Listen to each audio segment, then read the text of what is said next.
She is nothing but a fragile, scentless human. Beta Marcus slammed his fist onto the obsidian boardroom table, the sound echoing like a gunshot. The curse is tearing your mind apart, David. You need a Luna of ancient blood, a warrior to anchor your wolf, not a helpless stray who will snap under the weight of our world. Alpha King David didn't flinch. He stood by the floor-to-ceiling window, the neon lights of the city painting harsh shadows across his scarred jaw. When he finally turned, his golden eyes were bleeding into a feral, terrifying red. You look at her and see fragility, Marcus. David's voice was a low, guttural vibration that rattled the glass. But you are blind. The wedding is tomorrow, and if anyone disrespects my queen, they will answer to my teeth. The rain in Silver City always smelled of rust and exhaust, but tonight it carried the sharp, electric tang of ozone. Lisa stood quietly behind the counter of the dusty antiquarian bookshop, her slender fingers tracing the worn leather spine of a forgotten ledger. The bell above the door chimed, a fragile, high sound that was instantly swallowed by the heavy, suffocating aura of the men who stepped inside. There were 4 of them. Massive figures in tailored charcoal suits that barely concealed the lethal, coiled tension of their muscles. But Lisa only had eyes for the man in the center, Alpha King David. He was a myth wrapped in bespoke wool and quiet violence. His dark hair was damp from the rain, and his posture was rigid, held together by an iron will that felt painfully close to snapping. Even from 10 feet away, Lisa could see the faint, pulsing black veins crawling up the side of his neck, the undeniable mark of the rotting curse. It was an ancient hex, a slow-moving poison designed to drive the Alpha King feral, to turn the protector of the realm into a mindless beast.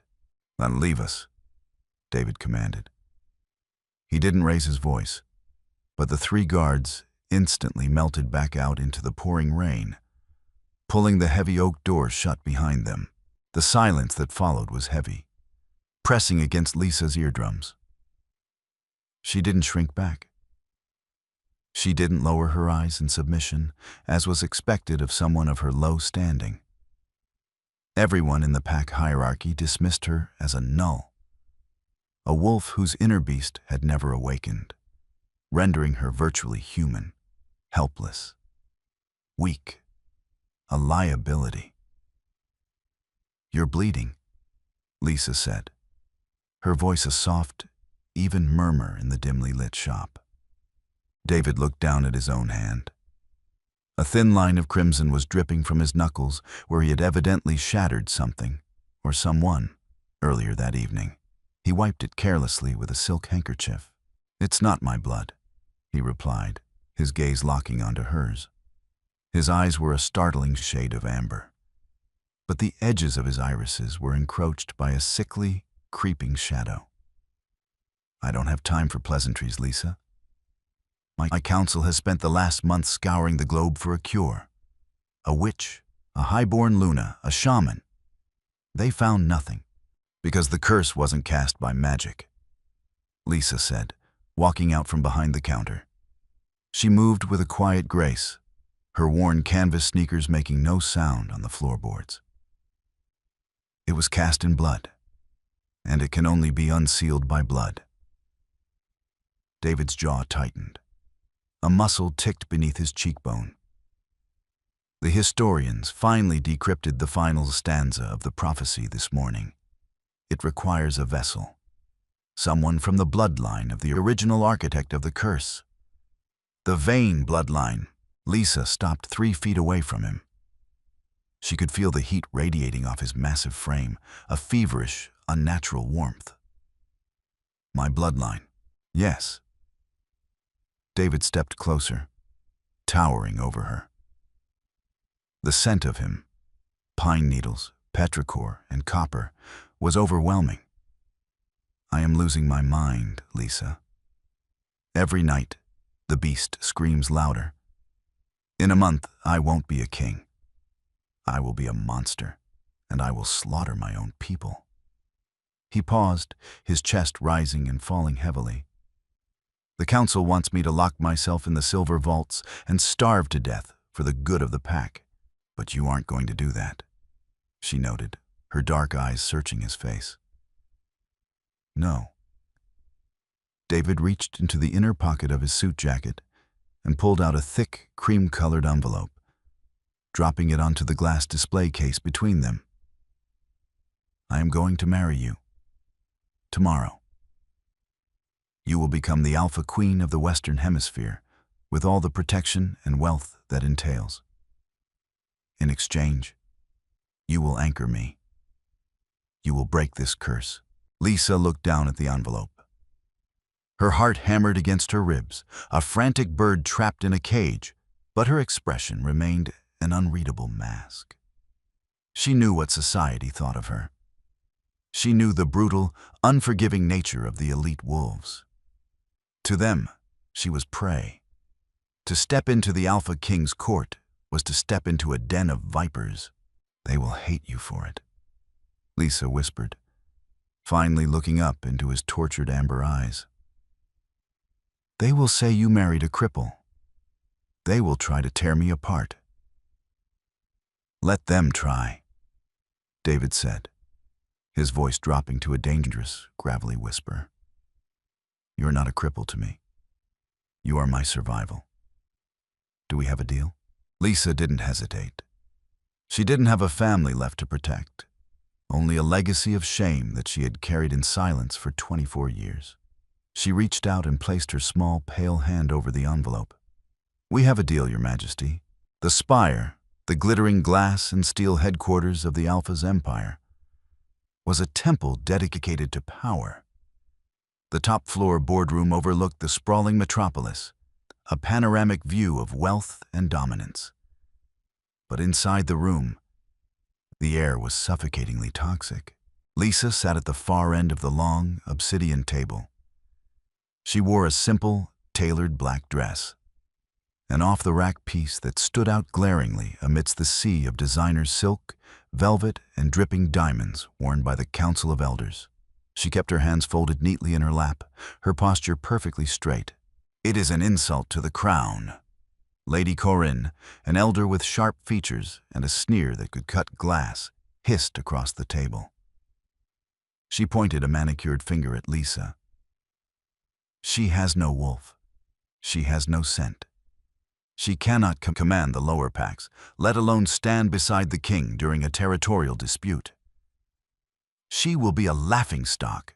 She is a vain, David said coldly from the head of the table.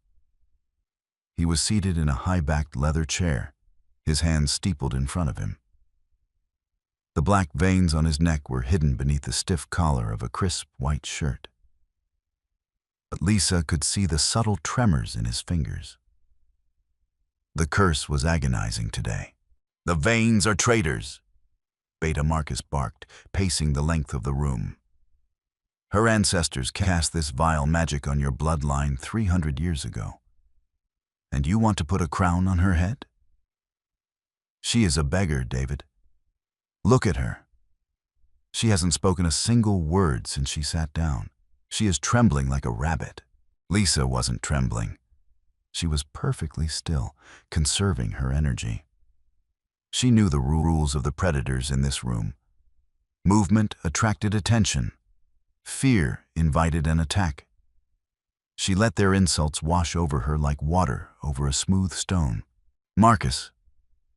David's voice was a low warning growl that vibrated through the floorboards. The room fell deathly silent. The elders stiffened, their inner wolves recognizing the absolute terrifying authority of their alpha. I did not summon you here for a debate. I summoned you to witness the signing of the royal registry. David stood up. The sheer physical presence of him commanded the room. He walked around the table, a heavy silver pen in his hand, and stopped beside Lisa's chair. He didn't look at the council. His eyes were only on her. Are you ready? He asked, his tone softening just a fraction. A private concession meant only for her ears. Lisa nodded once. She took the heavy silver pen. It was cold against her skin. She looked down at the ancient parchment, at the intricate, swirling calligraphy that bound her life to a man she barely knew. A man who was actively decaying from the inside out. With a steady hand, she signed, Lisa Vane. A collective gasp echoed through the room. The moment the ink dried, a faint, almost imperceptible hum resonated through the floor. It was ancient magic recognizing a pact. Lady Corrin slammed her palms onto the table. "You have signed your own death warrant, girl," she spat, abandoning all pretense of royal decorum. "The Alpha King needs a mate who can withstand his strength, his rage. When the curse takes him completely, he will tear you to ribbons, and there will be no one left to sweep up your remains." Lisa slowly capped the pen. She placed it precisely in the center of the parchment. For the first time since entering the spire, she looked directly at Lady Corrin. Her dark eyes were devoid of fear.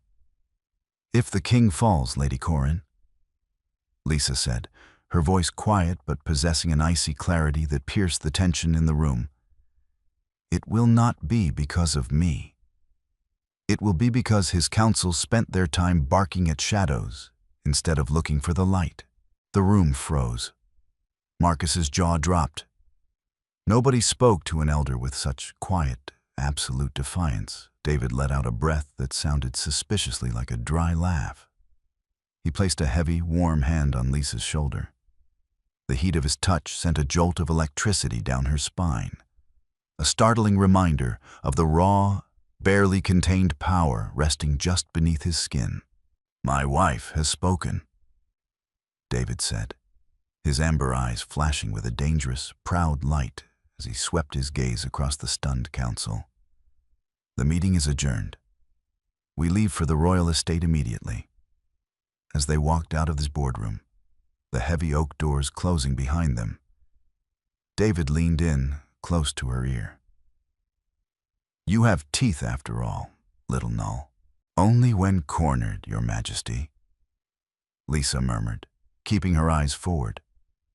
But beneath the stoic facade, she felt the first stirrings of something ancient and deep waking up in her blood. The royal estate of Blackwood sat on the edge of the jagged coastline, a sprawling Gothic mansion of dark stone and towering spires. By nightfall, a violent storm had rolled in off the ocean. Rain lashed against the arched windows, and thunder rattled the heavy crystal chandeliers. Inside the master suite, the atmosphere was suffocating. Lisa sat on the edge of the massive four-poster bed, clutching the thick velvet duvet. The room was mostly dark, illuminated only by the frantic flashes of lightning and the dying embers in the massive stone hearth. She was entirely alone. David had locked himself in the adjacent bathroom an hour ago. The heavy oak door was bolted from the inside. For the first 30 minutes, there had been only silence. Then, the groaning started. Low, guttural sounds of sheer agony that made Lisa's stomach twist into tight knots. The curse was accelerating. The stress of the council meeting and the binding magic of the marriage contract had pushed his fragile control to the breaking point. Crash. The sound of shattering glass and splintering wood echoed from behind the locked door. "David?" Lisa called out, rushing to the heavy timber door. She pressed her palms against the wood. It was unnaturally hot. "David, let me in." "Get back!" His voice roared, distorted and layered with the terrifying, booming resonance of his inner beast. "Leave the room, Lisa. Lock the outer doors. I can't hold him back." Another sickening crash, followed by a roar that shook the floorboards. It wasn't the roar of a man. It was the enraged, unbridled howl of an apex predator losing its mind. Lisa didn't run. Society had branded her weak. but they confused a lack of aggression with a lack of courage. She stepped back, assessing the heavy brass lock. She rushed to the fireplace, grabbing a heavy iron poker from the stand. "Lisa, I swear to God, if you don't run—" David's voice broke off into a choked, agonizing gasp. Lisa swung the iron poker with everything she had, smashing it into the heavy brass lock plate. The metal groaned. She swung again, the vibrations shooting painfully up her arms. On the third strike, the wood splintered and the lock gave way. She threw the door open and froze. The sprawling, marble-tiled bathroom was destroyed. Mirrors were shattered into a million glittering shards. The heavy porcelain sink was ripped entirely from the wall, water spewing frantically from broken pipes. In the center of the ruin was the Alpha King. He was on his hands and knees, his shirt shredded to ribbons. The black veins had multiplied, branching out like a dark, necrotic web across his chest and up the sides of his face. His muscles were corded and bulging unnaturally, his bones shifting and cracking audibly under his skin as his wolf fought to tear its way out and take permanent control. His eyes were completely black, bleeding a shadowy mist. He whipped his head toward her, bearing elongated, razor-sharp fangs. A horrifying feral snarl ripped from his throat. He was no longer David. He was the cursed beast. He lunged. He crossed the room in a blur of terrifying speed, pinning Lisa against the doorframe. His massive, clawed hands slammed into the wood on either side of her head. The sheer force of the impact knocked the breath from her lungs. He leaned in, his monstrous face inches from hers, hot breath smelling of blood and ozone washing over her skin. He was going to kill her. "Don't show fear," an ancient instinct whispered in her blood. "Show authority." Lisa didn't squeeze her eyes shut. She didn't scream. Instead, she raised her hands. Slowly, deliberately, ignoring the beast's deafening snarls, she placed her small, pale palms flat against his violently heaving chest, directly over his heart. "I am a vein," she whispered, her voice surprisingly steady, cutting through the thunder outside. "Blood of the architect. Blood of the seal." The moment her skin made contact with his chest, a blinding shockwave of heat exploded between them. The shadows bleeding from David's eyes shrieked, a high-pitched wail of ancient magic being challenged. Lisa gasped, pain shooting up her arms as if she had grabbed a live wire. But she didn't let go. She pressed harder, digging her fingers into his burning skin. "Listen to me, Ancient One," she commanded, not speaking to David, but to the wolf trapped in the dark. "You are bound to my blood. Settle." The beast let out a roaring wail, its massive hands gripping her shoulders, claws biting through the fabric of her dress. But the black veins beneath Lisa's palms began to hiss. Slowly, agonizingly, the necrotic web started to recede from her touch, shrinking back beneath his skin like cowards fleeing the sun. David's entire body went rigid. The feral darkness in his eyes shattered, replaced by a sudden, jarring burst of luminous amber. He gasped for air, his fangs retracting, his bones snapping painfully back into their human alignment. He collapsed forward, utterly spent, burying his face in the crook of Lisa's neck. His massive weight drove her sliding down the doorframe until they were both kneeling on the flooded marble floor, surrounded by shattered glass. "You!" David choked out, his voice raw, his arms wrapping weakly around her waist, pulling her flush against his chest. "You didn't run." Lisa wrapped her arms around his broad, trembling shoulders, staring blankly at the ruined room. Her palms were blistered, glowing with a faint, dying silver light that no human, and certainly no null, should possess. "I told you," she whispered into the damp hair at the nape of his neck, her own heart hammering a frantic, victorious rhythm. I am your survival. Dawn broke over the jagged coastline of Blackwood like a bruised eye, casting a pale, grayish-purple light through the shattered windows of the master suite. Lisa sat in a high-backed velvet armchair near the cold hearth, a heavy wool blanket draped over her shoulders. Her hands were bandaged with strips of linen she had torn from a pillowcase. They still throbbed with a low, rhythmic ache, a phantom echo of the searing heat that had erupted from her palms hours earlier. David was asleep on the ruined mattress. His breathing was deep and even. The necrotic black veins that had threatened to consume his neck and jaw had retreated, leaving his skin pale but unmarred. He looked devastatingly human, stripped of the terrifying feral aura that usually surrounded him. A sharp, urgent pounding on the heavy oak doors broke the morning silence. My king. It was Beta Marcus, his voice tight with barely suppressed panic. Alpha, open the door. The guards heard the breach last night. David stirred, his brow furrowing. He opened his eyes, the amber irises clear, devoid of the sickly shadow that had haunted him for months. He sat up, the duvet falling away to reveal his scarred, heavily muscled chest. For a moment, he looked disoriented, taking in the splintered bathroom door, the water pooling on the hardwood floor, and finally, Lisa, sitting quietly in the corner. Memory hit him like a physical blow. He flinched, his hand flying to his chest where she had pressed her hands. You're alive, he rasped, his voice thick with sleep and disbelief.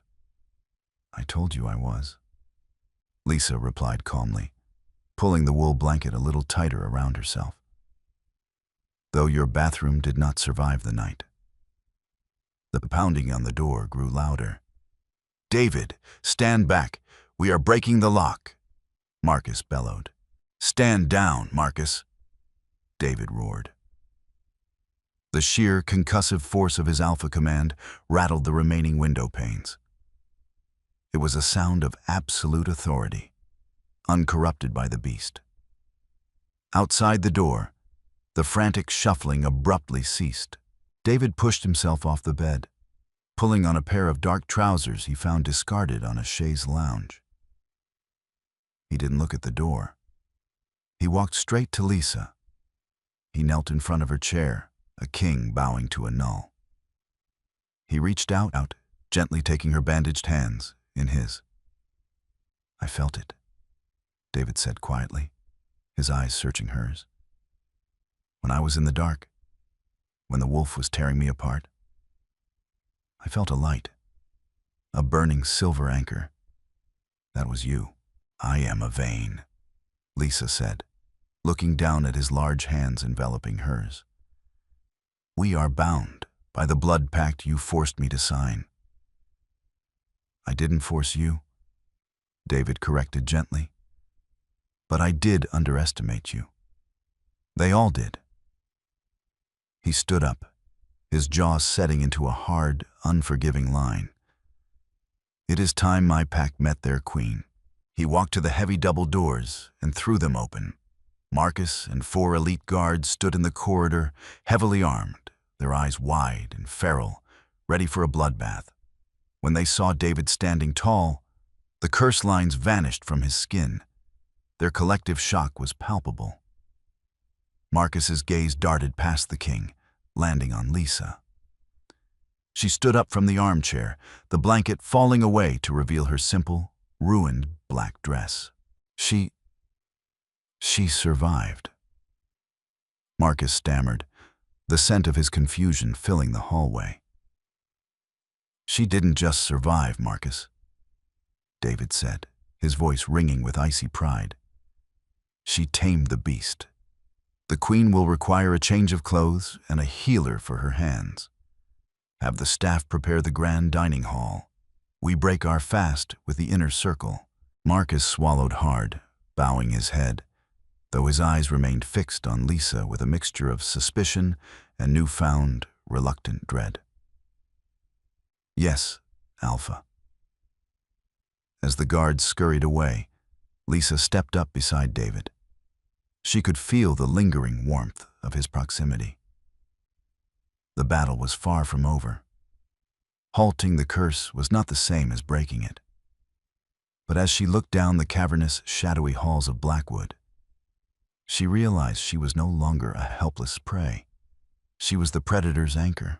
The grand dining hall of Blackwood was a cavernous room built for intimidation. Tapestries of legendary pack victories hung between soaring Gothic windows, and the long banquet table was carved from a single, massive, ancient redwood. By the time Lisa and David entered, the inner circle, the most powerful alphas and elders of the Western Hemisphere, were already seated. The conversation died instantly. The air grew thick, suffocatingly heavy with the sense of 40 dominant wolves trying to exert their pressure on the newcomer. It was a psychic weight designed to make a weaker wolf submit, to drop to their knees and bare their throat. Lisa walked beside David, her spine steel straight. She wore a tailored crimson gown provided by the estate staff, the high collar hiding the bruises on her shoulders. Her hands were neatly wrapped in fresh white silk. She felt the crushing pressure of the room, a phantom weight pressing against her chest. But she didn't falter. She focused on the strange, pulsing warmth that had awakened near her heart the night before. David pulled out the heavy oak chair to his right, the seat of the Luna. Lady Corin sat directly across from Lisa. The elder's eyes narrowed into venomous slits. "We are relieved to see you breathing, girl," Corinne purred, her voice dripping with condescension. "When we heard the alphas roar last night, we assumed he had finally cleared the estate of unwanted pests." David let out a low, warning growl, his hand resting on the back of Lisa's chair. But Lisa reached up and gently placed her silk-wrapped fingers over his knuckles. "Let me," the gesture said. David looked down at her, the corner of his mouth twitching upward, and he sat down in silence. "I assure you, Lady Corinne, I am quite difficult to exterminate," Lisa said. Her voice carried effortlessly across the silence, crisp and devoid of emotion. Corinne sneered, a bold claim for a null. "You may have survived one night by hiding in a corner, but you cannot hide from the duties of a queen. A true Luna commands respect through her wolf, her power. You have neither. You are a human parading in a wolf's court." Murmurs of agreement rippled down the table. Marcus watched intently from David's left, his eyes darting between the king and the new queen.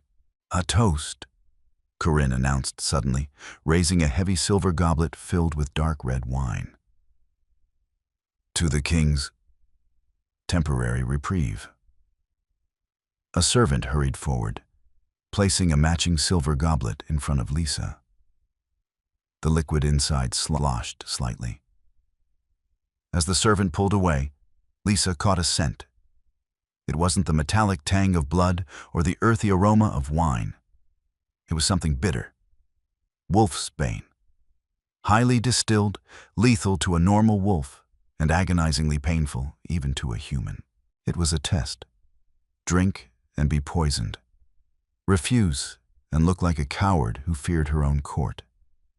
"Drink, Your Majesty," Corinne challenged, her smile sharp as a blade. Lisa didn't look at David. She stared directly into Corinne's gloating eyes.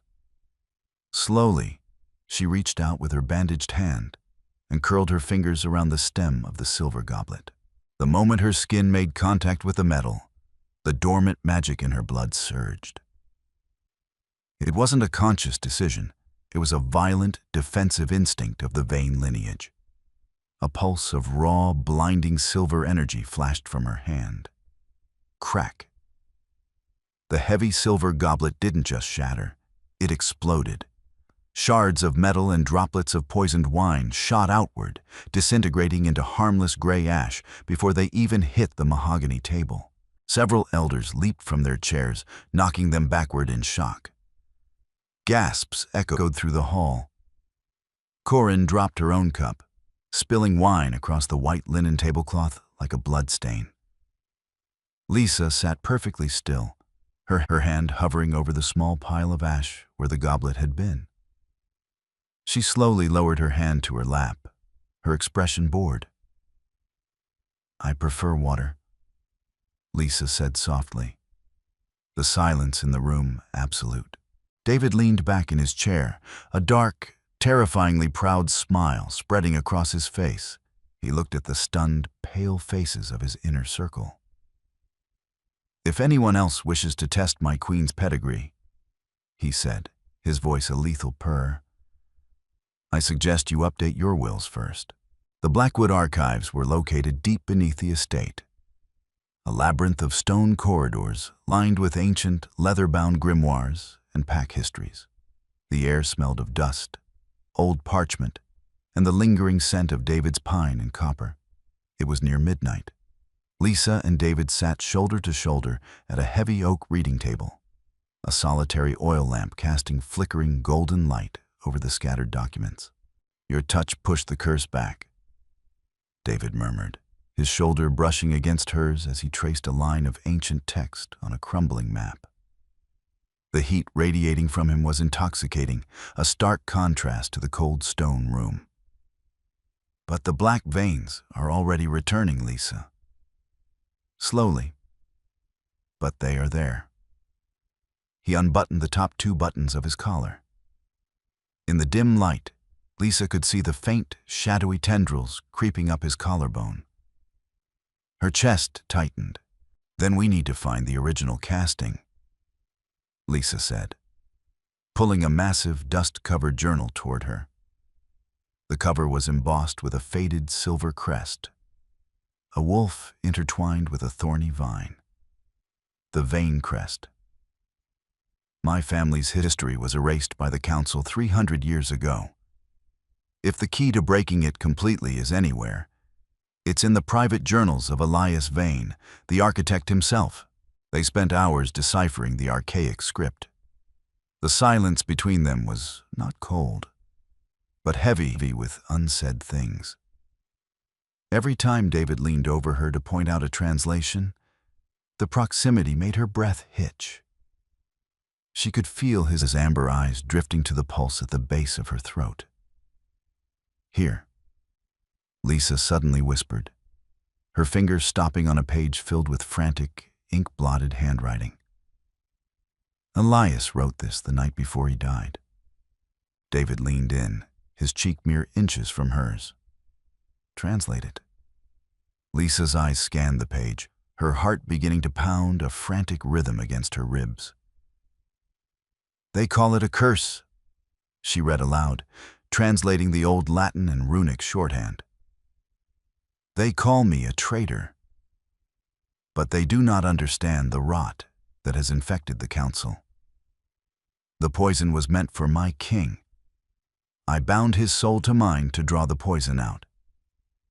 It was not a hex of madness, it was a shield." Lisa stopped, the air leaving her lungs. She looked up at David. His face was inches away, his eyes wide with stunned realization. "A shield?" David whispered. "Elias Vane didn't curse my ancestor. He saved him." "Yes," Lisa said, reading further down the page, her voice trembling slightly. "But a shield requires 2 halves. When the council executed me for dark magic, they broke the bond. The protective magic festered, turning inward over the generations. It became the rotting curse. It will continue to drive the Alpha Kings mad, unless the bond is remade. Truly remade. 2 souls acting as one." The implication hung in the air, heavy and electric. The marriage contract they signed was just a piece of paper. It wasn't enough to break the magic. To save his life, they had to forge a true, irrevocable mate bond. A union of flesh, blood, and soul. David's gaze dropped to her lips. The feral, predatory stillness of his wolf rose to the surface. But it wasn't violent. It was reverent. He reached up, his large, calloused fingers gently cupping her jaw. His thumb stroked the soft skin of her cheek, sending a jolt of liquid heat straight to her core. "The council," David breathed, his voice a low, ragged rasp. "They didn't search for a vein to cure me, Lisa. They knew the history." Lisa's eyes widened as the horrifying logic clicked into place. "They brought me here to fail. They thought my proximity would trigger the curse faster. They want you to go mad so they can legally execute you and take the throne. But they didn't know you had the magic to stop it," David murmured, leaning closer, his lips brushing against hers as he spoke. The raw, desperate need in his aura enveloped her. "They thought you were helpless. They were wrong," Lisa whispered, just as David's mouth crashed down on hers, igniting a fire in the dark. The morning sun did little to warm the stone corridors of Blackwood Estate. The revelation in the archives had shifted the air between David and Lisa. It was no longer a marriage of cold convenience. It was a race against a ticking biological clock. Despite Lisa's touch, the curse was relentless. By mid-afternoon, the black, necrotic veins had crept past David's collarbone, wrapping around his throat like a dark, strangling vine. He paced the length of his private study, his breathing ragged. The sheer physical toll of fighting the beast within was rendering him exhausted. Lisa sat on the edge of the leather sofa, watching him. She had abandoned the restrictive high-collared dresses of the court, wearing a simple gray knit sweater and dark jeans. She looked remarkably ordinary, yet she was the only person in the room not drowning in panic. "We don't have time to ease into this," David said, his voice a gravelly rasp. He stopped by the window, gripping the heavy mahogany sill so hard the wood groaned. "The beast is breaking through the barriers. Every time I blink, I see blood. I smell the hunt." "The journal said the bond must be true," Lisa replied quietly, stepping up behind him. She didn't flinch from the feral heat radiating off his body. A union of flesh and blood. The traditional claiming ceremony. David turned, his amber eyes clouded with dark, shadowy mist. "If I lose control during the claim, Lisa, if the wolf takes over completely while I have my teeth at your throat, I could kill you." "You won't," she said, her voice steady, an immovable rock against his raging tide. She reached up, resting her palm flat against his chest. The faint silver glow hummed beneath her skin, offering a localized, fleeting relief. "I trust the man, and I can command the wolf." Before David could answer, the heavy double doors of the study burst open. Beta Marcus stood in the doorway, his chest heaving, his usually pristine suit rumpled. A long, fresh claw mark scored across his cheek, dripping crimson onto his collar. "Treason," Marcus gasped, leaning heavily against the doorframe. David's posture instantly shifted from tortured man to Alpha King. The lethal, predatory stillness returned. "Report, Lady Corinne." Marcus spat the name like a curse.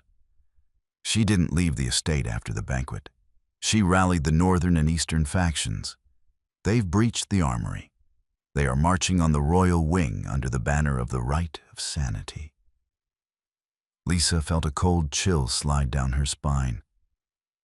She had read about the right in the archives. It was an ancient, brutal law.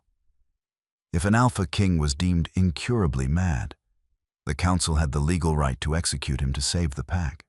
"They intend to put me down before sunset," David deduced, a dark, terrifying smile twisting his lips. The shadows in his eyes flared. They realize the null is a threat to their coup.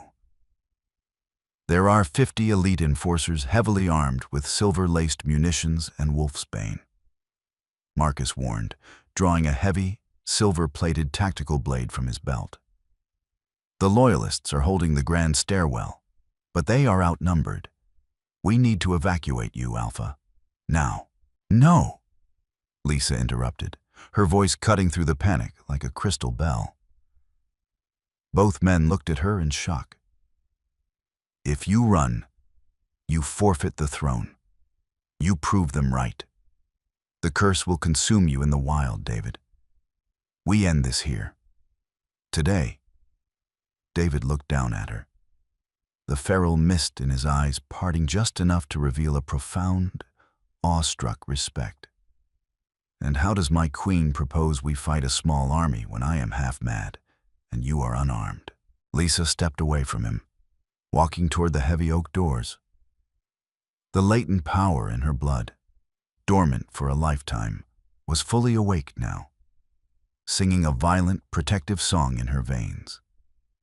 By showing them, Lisa said coldly, exactly why the council erased my family from history.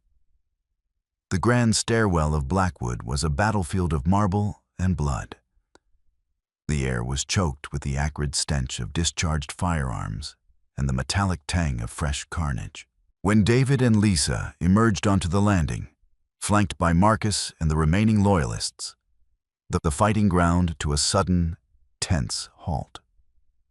Below them, the foyer was packed with heavily armed enforcers. At their center stood Lady Corinne, clad in hunting leathers, a silver-barreled rifle resting casually in her arms. She looked up at the balcony, her eyes gleaming with triumphant malice. "Look at him!" Corinne shouted, her voice echoing off the vaulted ceilings. She pointed a gloved finger at David. From this distance, the black veins crawling up his neck and jaw were impossible to hide. The rotting curse claims him. He is no longer our king. He is a beast waiting to slaughter us all. By the right of sanity, I order him put down. The enforcers raised their weapons, a unified clatter of silver bolts sliding into chambers. David stepped forward, shielding Lisa with his massive frame. A low, bone-rattling growl erupted from his chest, a sound so laden with pure alpha dominance that several of the enforcers flinched, lowering their weapons by a fraction of an inch. "You want my crown, Corinne?" David roared, the beast bleeding heavily into his voice. He grabbed the marble balustrade, the stone cracking under his grip. "Come up here and take it from my corpse." "Gladly," Corinne sneered. Fire! Dozens of silver-laced rounds tore through the air. David lunged, intending to tackle Lisa to the floor, but she was already moving. Lisa didn't cower. She didn't run. She stepped smoothly around David's shielding arm, planting herself firmly at the top of the stairs between the Alpha King and the firing squad. She raised both of her hands, her palms facing the barrage. "Stop," she commanded. It wasn't a shout. It was a word spoken with the absolute crushing weight of an ancient blood magic. The air in the foyer violently warped. A blinding, semi-translucent dome of brilliant silver energy exploded outward from Lisa's palms. It wasn't just a shield. It was a physical manifestation of the Vane lineage's original protective magic. The silver bullets hit the dome and stopped dead mid-air, suspended as if caught in thick amber. The enforcers gasped in horror, stumbling backward. Corinne's face went chalk white. "What is this? She's a null. I am the architect's blood." Lisa's voice boomed, resonating with an ethereal, layered echo that shook the crystal chandeliers. Her eyes, usually dark and quiet, were now glowing with liquid silver light. With a sharp flick of her wrists, the suspended bullets disintegrated into harmless gray ash, raining down on the terrified mutineers below. David stared at her back, his breath hitching. The sheer power radiating from her was suffocating. Yet it smelled of home, of safety, of absolute loyalty. "Seize them!" Corinne shrieked, her composure shattering. She raised her rifle to fire again, but Marcus leapt from the balcony, shifting mid-air into a massive, timber-gray wolf. He landed directly on Corinne, pinning her to the marble floor with a vicious snarl, his jaws inches from her throat. Seeing their leader subdued and faced with a queen wielding godlike magic, the enforcers dropped their weapons. The metallic clattering echoed through the silent, ash-covered foyer. They fell to their knees, baring their necks in absolute submission. The coup was over. But as the adrenaline in the room plummeted, David let out a choked, agonizing gasp. The exertion, the rage, and the near transformation had pushed the curse to its absolute limit. Lisa spun around just in time to see the Alpha King collapse. The black veins surged, aggressively consuming his face, his eyes rolling back to reveal pitch-black voids. The beast was taking over. "David!" Lisa dropped to her knees beside him on the landing. The silver glow faded from her hands as panic finally pierced her calm facade. He was convulsing, his skin burning with an unnatural, feverish heat. His claws extended, gouging deep trenches into the marble floor. A horrifying, inhuman sound tore from his throat. The final stage of the rot was here. The shield was breaking. "The bond!" Marcus shouted from below, shifting back to his human form, keeping a firm grip on a terrified Corinne. "Luna, you must complete the bond." Lisa knew what she had to do. The magic she had just used was external, a defense against the world. To save him, she had to let him in. She had to anchor his soul to hers. She leaned over David, straddling his waist to pin his violently thrashing torso. She grabbed his face, forcing him to look at her. His eyes were black, feral, recognizing nothing but blood and hunger. His jaws snapped inches from her face, his fangs fully descended. "David, look at me," she pleaded, her voice cracking. The beast snarled, a clawed hand snapping up to grip her throat. His claws bit into her skin, drawing small beads of blood. It was a lethal grip. One squeeze, and she would be dead. "I am right here," Lisa whispered, ignoring the pain, ignoring the monster. She leaned her forehead against his, her hands framing his face. "I am your anchor. Take the claim. Take it now." The scent of her blood, vein blood, his ultimate salvation, hit the beast's senses. The feral struggling paused. The black eyes widened. Driven by primal instinct and the ancient pull of the magic, David pulled her down. His mouth met hers in a bruising, desperate kiss, sliding down to the junction of her neck and shoulder. He bit down. Lisa arched backward, a sharp cry escaping her lips as his fangs pierced her mating gland. But the pain was instantly eclipsed by a blinding, rushing torrent of energy. It felt as though a star had ignited in her chest. She felt him. She felt the terrifying, chaotic darkness of his mind, the endless, screaming void of the curse. And into that void, she poured her silver light. She didn't fight his wolf. She embraced it, wrapping her calm, unshakable will around his fractured soul. Two souls acting as one. In the physical world, a brilliant wave of silver and amber light erupted from their joined bodies, washing over the landing and flooding the entire grand hall. Slowly, David released his bite. He collapsed backward against the floor, gasping for air as if he had been drowning. Lisa sat back on her heels, her hand flying to the bleeding, crescent-shaped mark on her neck.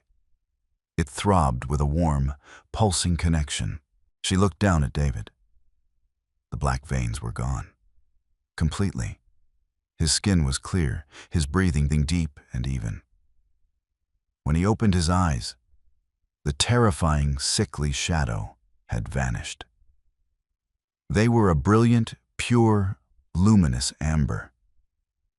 He was cured. David slowly pushed himself up. He looked at his hands, then at the terrified, kneeling pack below. And finally, his gaze settled on Lisa. The raw vulnerability and overwhelming devotion in his eyes made her breath catch. He reached out, his thumb gently tracing the fresh claim mark on her neck. "You saved me," he whispered, his voice thick with emotion. "You saved us all." "I told you?" Lisa smiled, a genuine, radiant expression that transformed her face. "I am quite difficult to exterminate." David stood up, pulling Lisa to her feet and keeping her firmly tucked against his side.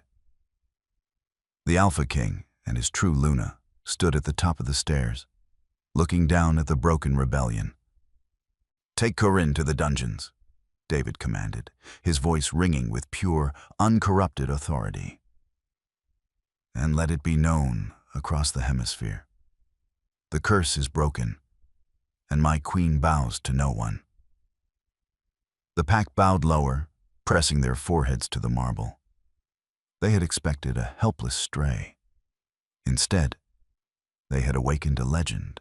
Everyone thought she was helpless. Until she unsealed the ancient wolf is a testament to the fact that true strength is rarely the loudest in the room.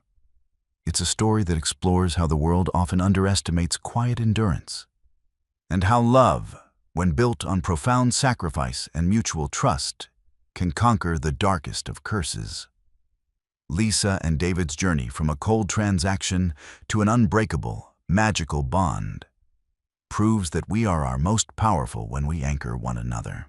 If you enjoyed this intense, romantic tale of hidden power and alpha royalty, please like this story, share it with your fellow fiction lovers, and subscribe for more thrilling, cinematic romance adventures. Let me know in the comments what you thought of Lisa's hidden magic.